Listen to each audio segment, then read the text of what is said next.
your lifestyle requires you to constantly eat on the go, eat fast. Here it's just, I've kind of gone I adapted to doing what everyone else does, and it's just, oh, let's go to Taco Bell, oh, let's go to McDonald's. But I was eating more than I would eat here, and still I managed to lose weight.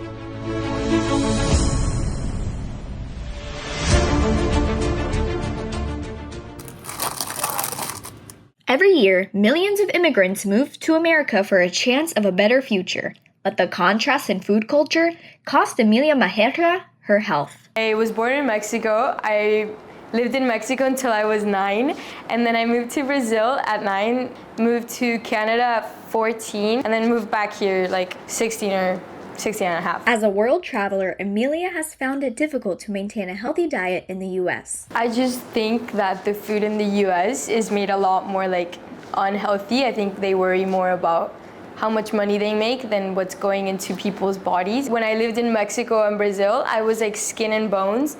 And then when I moved here, I started gaining a lot more weight. I was diagnosed with PCOS like a year ago, and my doctor told me that has a lot to do with diet and the amount of what kind of foods you eat. For immigrants with medical conditions, eating healthy in the U.S. is an even greater challenge. Mexican immigrant Francisco Calixto must manage his condition alongside the U.S.'s food culture. So I moved here when I was 11, and then 7 years later, I was 18. That's when I got diagnosed with type 1 diabetes. I'm from Mexico, countryside, so very different compared to Miami, Chicago, big cities where I have lived. Here is not, there's a lot of processing in the food. There's a lot of fast food, high in carbohydrates, just ingredients that are really bad for your health. When my sugar goes really low, I almost go into a diabetic coma. So that means I could probably skip miss work, miss appointments. Francisco manages his type 1 diabetes with an insulin pump and a glucose monitor that are synced with a mobile app. The app then provides him with the correct dosage of insulin according to the meal size. Francisco is not the only immigrant in the U.S. experiencing health issues relating to dietary acculturation. Dietary acculturation is the process of adopting the dietary patterns and food choices of a new cultural environment. Immigrants do not only need to conform to a new country with a new language, but also grow accustomed to higher food prices of nutritional foods, the fast-paced American lifestyle, and their newfound health changes. Here's what Kristen Leonardes, a registered dietitian, has to say about the U.S.'s food culture. So for a family, they're like, oh, I can save an hour or two of my time by not cooking and save money?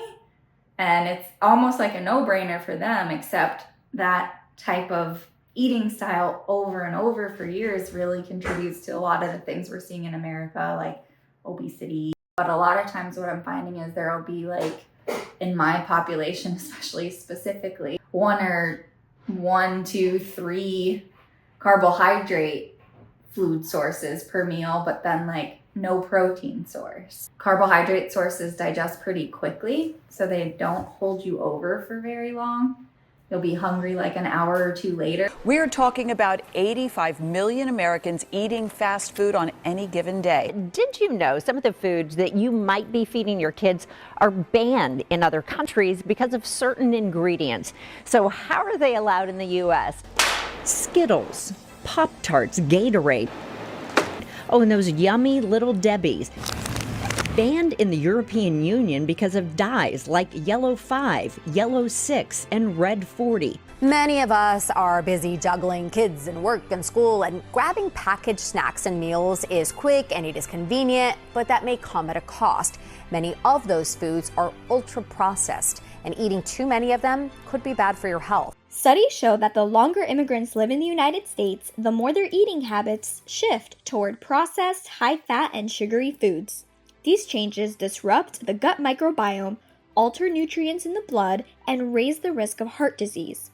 1 in 3 lower-income immigrant adults in the U.S. report being in fair or poor health.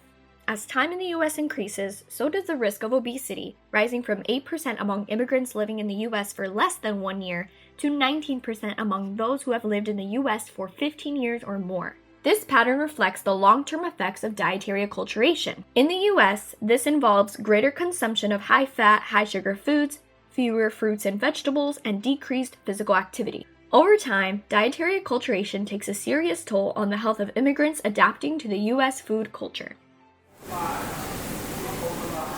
Mariami Gelashvili was born in Eastern Europe in Georgia. She moved to the United States last year and is currently enrolled in Florida International University. As an international college student that lives on campus, she has had to change her eating habits that she used to have back home. I'm by myself, and it's not really accessible for me to buy healthy food every single day and cook for myself. I've been eating more fast food, takeout. I would say there's a lot of choices on campus, but even though there's a lot of choice, still I would not consider anything healthy. I managed to gain 22 pounds in less than 3 months. So even though I tried to stay as healthy as I could, I still managed to gain weight, and I would say it's because of the quality of the food. To combat unhealthy eating habits influenced by America's food culture, Kristen gives her insights on how immigrants can change their habits starting today. How can we create balanced meals and balanced snacks within your preferences? And maybe suggest some new foods that you could try as well.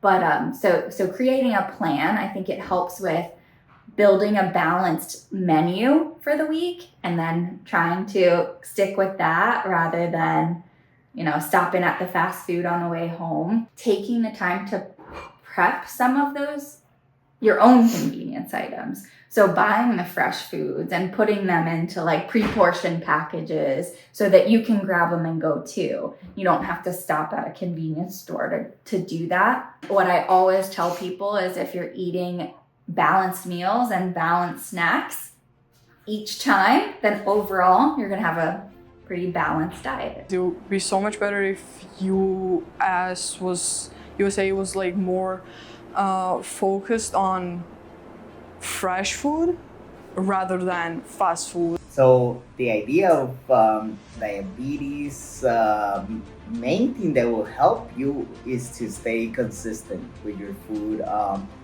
But how do you eat healthy all the time? Well, I think a lot of that has to do with being creative, learn about, diet, nutrition. All of that will make a big difference overall in your entire diet. I think I would change the way that the economy goes around, about our money, our food.